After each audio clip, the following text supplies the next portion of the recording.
Ladies and gentlemen, have you ever made a decision that looked good on the surface, but once you stepped into it, you realized it wasn't what you thought at all? That's exactly how I felt when I moved into a nursing home. At first, I thought it would be easier, less stress, more support, and no responsibilities. The reality hit differently. And today, I want to share with you 5 hard truths I've learned. Not to scare you, but to empower you. Because if you're a senior, or you have parents who are seniors, these are things you must know before you make the same choice. Before we begin, if you have not subscribed to my channel yet, make sure to hit that subscribe button and turn on the notification bell so you never miss any video. Have you ever had that moment where you realize the little choices you make every day? Like what time to drink your tea, what clothes to wear, or whether you want to step outside for fresh air? Aren't so little after all. They're part of who you are. They're threads that weave together your identity. Yet, many people don't notice how important those tiny freedoms are until they're gone. Independence isn't just about walking without help or driving a car. It's about having the power to decide how you live your life. And when you lose that, it can feel like you're slowly losing yourself. Think about it. If someone told you when to eat, when to sleep, or even what activities to do, would you still feel like yourself? That's the reality for many seniors who trade independence for convenience. At first, it seems like a small sacrifice, someone else handling meals, someone else organizing routines. But little by little, the freedom to choose slips away. And when your choices shrink, your identity starts to shrink with them. Who you are isn't just built on the big milestones of life. It's built on the daily decisions you make that reflect your personality, your values, and your spirit. I remember speaking with a woman named Lillian, a sharp, vibrant grandmother who used to live in her own home. She told me that when she moved into assisted living, she thought it would be a relief. But soon, she realized she missed the simplest things, like baking her own bread in the afternoon or playing her favorite music as loud as she wanted. It wasn't about the bread or the music, she said. It was about me choosing. Once that choice was gone, I felt like I wasn't myself anymore. That small story captures a powerful truth: independence is deeply tied to identity. So ask yourself, what makes you, you? Is it your morning walk in the park, your favorite cup of tea, your Sunday calls with family, or the hobbies you enjoy on your own schedule? Now imagine handing that control over to someone else. How long would it take before you began to feel like just another name on a list, instead of a person with a unique voice? That's why independence matters so much. It's not only about freedom of movement, it's about freedom of self. The good news is, even if you're aging or facing new challenges, there are practical ways to protect your independence and keep your identity strong. The first step is to hold on to decision-making wherever you can. Even if you need help physically, you can still make choices about your routines, your meals, clothing, and how you spend your time. Don't give up those decisions lightly. They are the anchors of your individuality. Second, doing the small tasks that remind you of your strength.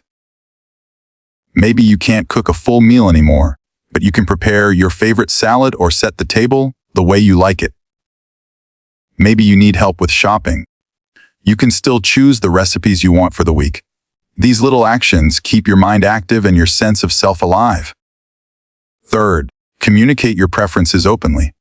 Too often, seniors stay quiet because they don't want to bother others.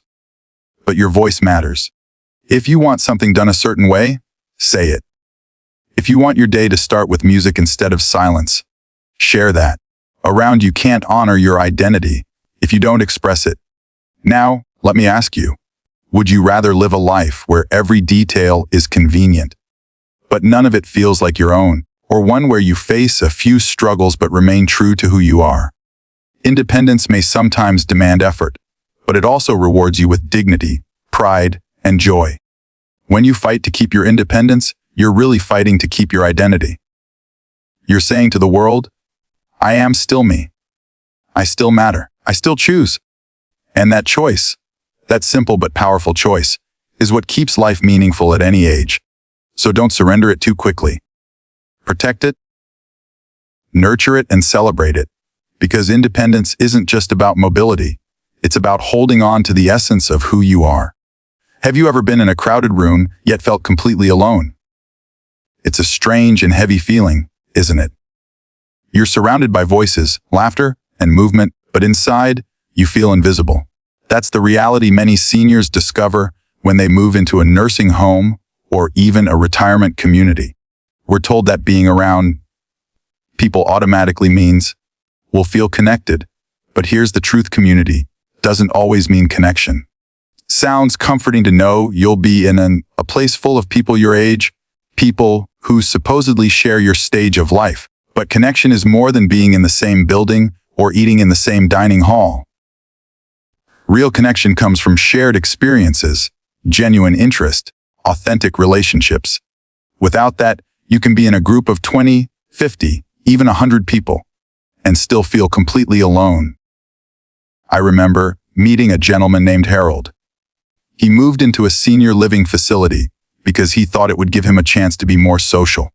He pictured himself chatting with new friends, joining activities, and finally getting rid of that nagging loneliness he felt at home. But after a few months, he admitted that he actually felt lonelier than before. "Everyone here has their own problems," he said. "They sit in the common room, but no one really talks. When they do, it's just small talk. I miss real conversations, the kind where you feel like someone actually sees you." Harold's story is a reminder that community is just a structure. It only becomes connection if people reach beyond the surface. So what makes connection so different? It's the presence of understanding. It's when someone remembers your story, asks how you're really doing, or listens to you without glancing at the clock. Connection is when you share a laugh over an inside joke, or sit in silence together and still feel understood. Without that, all the bodies in the room blur into the background. And here's the question to ask yourself: are you part of a community that truly connects you, or are you just surrounded by people with whom you barely exchange words? The encouraging part is, even if you find yourself in a place where connection doesn't happen naturally, there are ways to create it. The first step is to take initiative. Many seniors wait for others to start conversations or invite them in. But often, everyone else is waiting too. Be the one who says hello first, asks a meaningful question, or shares something personal. Sometimes all it takes is one genuine gesture to open the door to real connection. Second, focus on quality, not quantity. You don't need to know everyone in the building or join every activity to feel connected. Even one or two deep relationships can change everything. Instead of stretching yourself thin across surface level chats, invest in those who share your interests, values, or energy. Single strong bond is worth more than a dozen polite greetings. Third, create shared experiences. True connection often grows when you do things together, not just sitting in the same space. Cook a meal with someone, play a game, take a short walk, or even work on a puzzle side by side. Shared activity builds natural conversation and strengthens the sense of belonging. Now think about this. Would you rather live in a place full of people who hardly notice you, or in a life where even a handful of people truly know you? Being known, understood. That's what our hearts really crave. So remember, community is not the end goal. Connection is. If you find yourself surrounded but lonely, don't just settle. Take steps to bridge the gap, to find or build the bonds that give life meaning. Because at the end of the day, it's not about how many people are around you. It's about how many of them make you feel that you truly matter. And that is the kind of connection every senior deserves to hold on to. Have you ever noticed how easy it is to get comfortable? And how hard it is to realize what that comfort is costing you? Think about it: the soft chair you never want to get out of, the routines you repeat without thinking, the convenience of having everything done for you. At first, comfort feels good, feels safe. But here's the catch. Comfort, when left unchecked, can quietly kill growth. It doesn't happen all at once. It sneaks up on you, slowly making you weaker, less curious, less alive. And the scariest part, may not even notice until one day you wake up and realize you're not challenging yourself anymore. The truth is, growth is almost always uncomfortable. Think back to when you first learned to ride a bike. You fell. You scraped your knees. You probably cried. But through that discomfort, you learned balance, coordination, confidence. Now, imagine if someone had said, "Don't worry, I'll ride the bike for you." You'd never have grown into the person who could ride freely on your own. Same principle follows us through every stage of life, even as seniors. Comfort can keep you still, but growth asks you to move, stretch, and try. I remember meeting a man named George in a senior living community. When he first moved in, he loved how everything was taken care of for him, meals delivered, laundry done, medical staff available at the push of a button. "It feels like a hotel," he said with a grin. But 6 months later, his tone had changed. Restless, sluggish, even a little depressed. He realized that without small challenges, like cooking a meal, tending to his garden, or fixing something around the house, he wasn't engaging his mind or body the way he used to. Comfort had dulled his spark. What George missed most wasn't just the tasks themselves, it was the sense of purpose and accomplishment they gave him. So, why does comfort kill growth? Because growth lives in challenge. When you stretch beyond what's easy, your brain stays sharp, your body stays stronger, and your spirit feels alive. Comfort, on the other hand, slowly convinces you to settle for less. And once you settle, you stop reaching. Let me ask you, are there areas in your life right now where you've gotten a little too comfortable? Maybe you're watching more TV than having conversations. Maybe you've stopped learning new things because it feels tiring. Or maybe you avoid even small risks because they seem inconvenient. Comfort whispers, "Stay here, safe." Growth asks, "What if you try?" The good news is, you don't need to throw yourself into massive changes to grow again. Start small. One practical step is to reintroduce little challenges into your daily routine. Try a new recipe instead of always eating the same meal. Take a short walk somewhere different than usual. Even learning how to use a new app on your phone can stimulate your brain in ways comfort never will. Another step is to embrace discomfort as a sign of progress. Instead of avoiding the feeling of struggle, reframe it. When something feels challenging, remind yourself, "This means I'm growing." Whether it's exercising your body, engaging in a tough conversation, or picking up a new hobby, lean into that slight discomfort. It's proof that you're not standing still. Finally, create accountability. Growth is easier when someone is cheering you on. Find a friend, a family member, or even a group who can join you in your challenges. When George decided to start gardening again, he asked a neighbor to help. Not only did the plants grow, but so did his energy and his friendships. Sometimes, growth is contagious. You inspire others simply by refusing to let comfort trap you. Here's the question: would you rather live a life that feels easy, but empty, or one that challenges you and keeps you alive with purpose? Comfort will always tempt you. It's human nature. But every time you step outside of it, even just a little, you reclaim your strength, your curiosity, and your joy. So remember, this comfort may feel like a friend, but too much of it can quietly steal your growth. Choose challenge, even in small doses, because growth doesn't just keep you moving forward.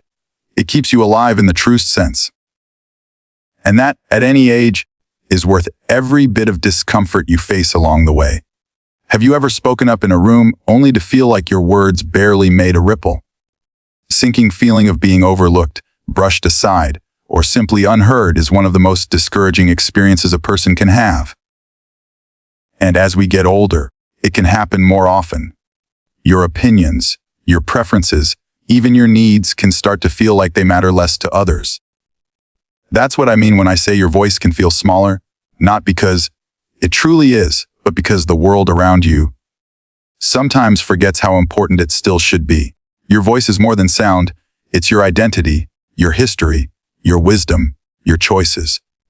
When you lose the space to express it, you lose a piece of yourself. In places like nursing homes or even within families, routines are built to make things efficient. Meals are planned, schedules are fixed, and decisions are made in groups. While that structure can be helpful, it often comes at a hidden cost: the erosion of individuality. When every day is decided for you, your voice, once strong and vibrant, begins to feel muted.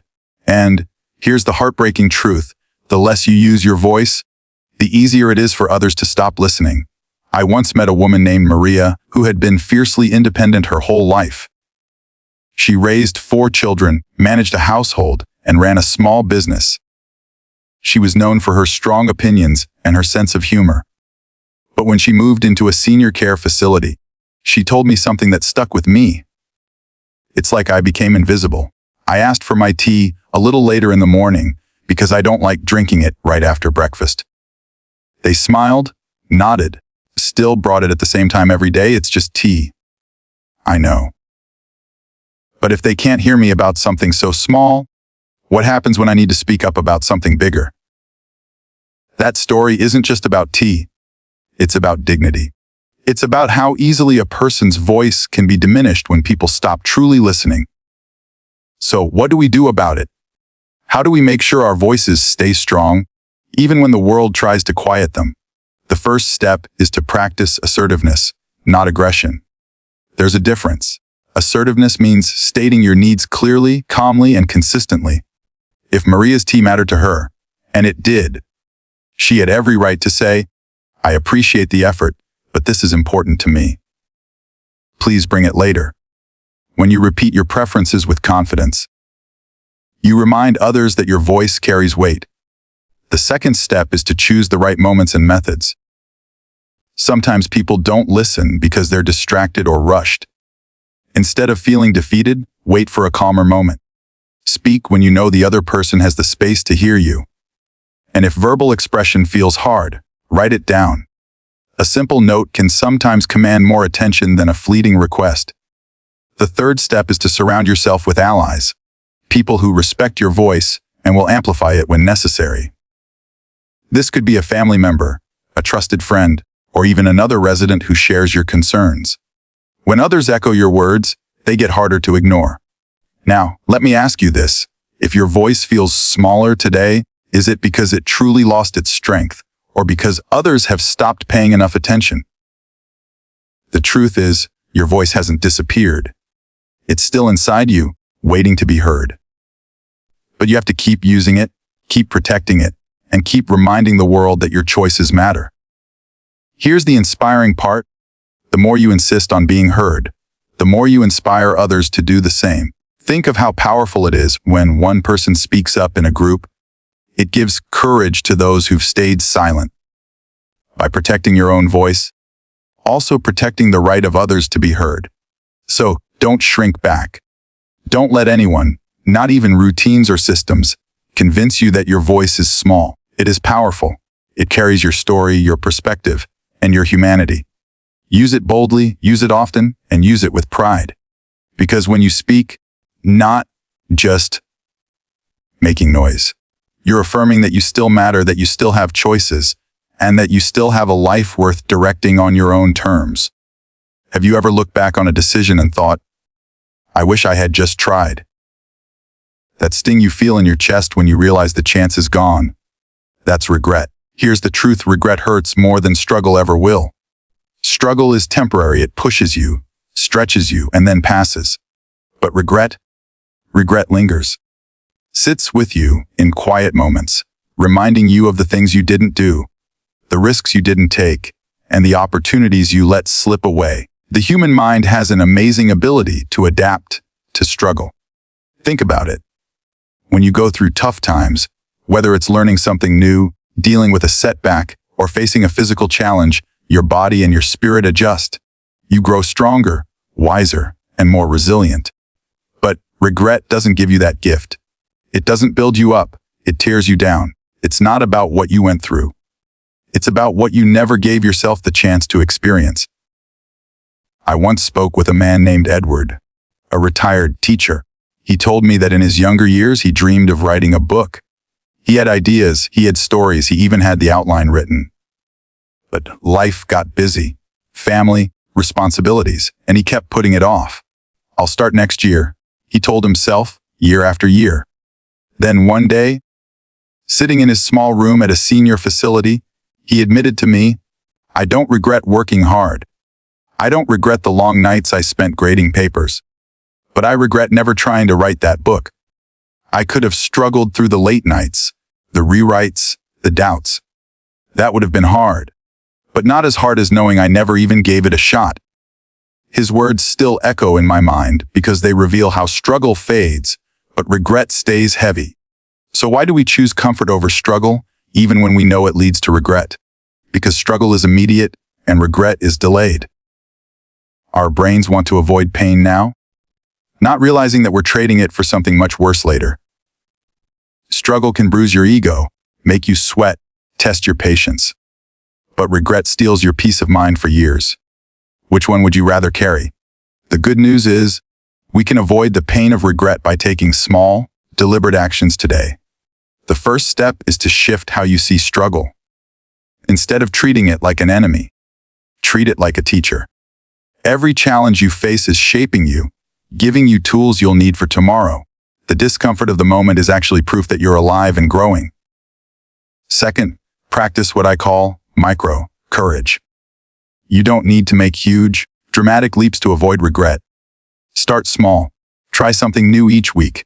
A new hobby, a conversation with a stranger, a class you've always been curious about. These small acts of courage keep you moving forward, and they add up to a life where you can say, "At least I tried." Third, remind yourself of this simple question. Will I regret not doing this? If the answer is yes, then it's worth the struggle. This little test can guide your decisions, whether it's saying yes to a new opportunity, speaking up for yourself, or pushing through a challenge. Let me ask you, what's weighing heavier on your heart right now? The struggles you've faced, or the regrets you've carried? Most people, lives, when they really think about it, will admit that the hardest pain isn't from the battles they fought, but from the ones they never entered. That's because struggle is temporary, regret lasts. So, the next time you're faced with a choice between something uncomfortable and something easy, remember Edward's story. Remember that the pain of trying, even if you fail, will always fade faster than the pain of never trying at all. Struggle may hurt in the moment, but regret follows you into the future. Choose the path of growth, of effort, of courage. Because in the end, you won't remember the struggle half as much as you'll remember the victory of knowing you lived without holding back. Now, be clear. I'm not saying nursing homes are always bad. For some, they're necessary and even life-saving. But for many of us, the trade-offs are greater than we realize. Seniors, you still have life to live. Your way, with your choices, your struggles, and your growth. Don't hand over your independence too soon. Think deeply, weigh carefully, and remember this: the comfort of a nursing home may seem appealing, but the joy of living on your own terms is priceless. So don't let fear make your decisions. Let courage do it. Because your best years aren't behind you. They're in every choice you still get to make today.